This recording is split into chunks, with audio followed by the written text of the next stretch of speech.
ایک بیٹا تھا، وہ اپنی ماما سے پوچھتے ہیں، ماما یہ دعا کیا ہوتی ہے؟ تو اس کی ماما کہتی ہے، بیٹا یہ دعا تو اللہ سے مانگنا ہوتا ہے۔ بیٹا اچھا، تو اس سے کیا ہم اللہ سے باتیں کرتے ہیں؟ جی، باتیں بھی کرتے ہیں، اللہ سے اپنی مدد بھی مانگتے ہیں اور صحیح راستے کی رہنمائی بھی مانگتے ہیں۔ بچہ بولا، لیکن ماما مجھے تو ساری دعائیں یاد نہیں ہیں۔ ماں بولی، ڈونٹ وری مائی ڈیئر، کوئی بات نہیں، میں تمہیں ایک چھوٹی سی دعا سکھاتی ہوں، پڑھو استغفر اللہ۔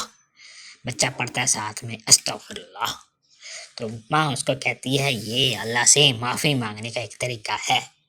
جی ماما، اور دوسری دعا؟ اس کی ماں کہتی ہے، بیٹا پڑھو الحمدللہ، تمام تعریفیں اللہ کے لیے ہیں۔ تب وہ بچہ پڑھتا ہے، ماں اس کو بولتی ہے، بیٹا یہ تب پڑھنا جب آپ کسی چیز کے لیے اللہ کے ہاں شکر گزار ہوں، تب پڑھنا۔ ماما یہ تو بہت آسان ہے دعائیں یاد کرنے کے لیے۔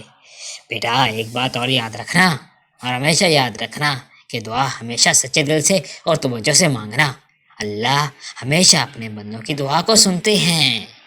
تھینک یو ماما، میں اللہ سے ہمیشہ دعا مانگا کروں گا، بچے نے یہ کہا۔ ماں بولی، I am proud of you میرے بچے، اور ہمیشہ یاد رکھنا کہ کبھی امید مت چھوڑنا، اللہ ہمیشہ آپ کے ساتھ ہے۔ اور پھر وہ دونوں دعا مانگنے لگے۔